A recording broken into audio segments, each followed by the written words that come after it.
Alemanha no Zero, de 1948, dirigido pelo Roberto Rossellini, é um dos filmes mais poderosos visualmente falando quando estamos falando sobre o período pós-guerra e também quando estamos falando do neorrealismo. Esse filme, galera, é simplesmente espetacular, porque como característica dos filmes neorrealistas, nós não temos aqui grandes atuações. Na verdade, a gente tem um foco total em demonstrar a realidade. A realidade, neste caso, de uma Alemanha pós-guerra que está totalmente afundada na miséria, na pobreza e na descrença do amanhã. E vemos aqui uma Berlim totalmente destruída e sob escombros. Em Berlim, após o final da Segunda Guerra Mundial, Edmund, um garoto de uma família muito pobre, trabalha para sustentar o pai doente, sua pequena irmã e o irmão que não tem documentos.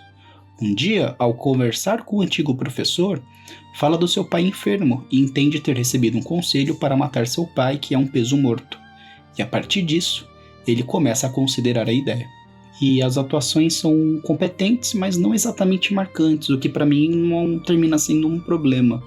O que eu acabo destacando aqui das atuações é a atuação mirim do Edmund, né, que é o Edmund Moeshek, que acaba carregando muito o filme com um desempenho bem contido e extremamente convincente, onde a gente acompanha ele vagando e percorrendo a cidade destruída quase como um espectador impotente, observando uma infância bastante corroída pela fome, pela culpa e também por uma herança ideológica que ainda acaba assombrando aquele país derrotado pela guerra.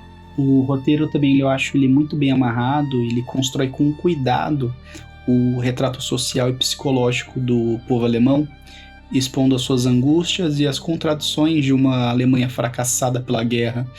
E o Rossellini ele trata esse contexto com uma sensibilidade e um rigor enorme, sem julgamentos fáceis, apenas expondo as consequências humanas do conflito. E um dos pontos altos de Alemanha no Zero, eu entendo que é o desfecho, o final, porque ele é muito, muito pesado, muito duro, e isso acaba sendo algo muito incomum pra gente pensar na época do cinema dos anos 40, porque, por exemplo, fazendo um comparativo com os filmes de Hollywood, eles, por conta do código Hays, Hays, né, eles acabam sendo um tanto quanto moralistas, e aqui nós não temos um final nem um pouco moralista, muito pelo contrário, temos um final muito impactante e muito duro, que acaba sendo muito interessante e fechando completamente bem o filme Alemanha Ano Zero do Roberto Rossellini, que eu gostei muito e fica aqui como uma indicação para você, tá bom? Então essa é a minha indicação de filme de hoje, Alemanha Ano Zero. Comente aqui se você já assistiu esse filme, se você gostou, se você vai assistir, e me siga para mais dicas de cinema, de música e de leitura.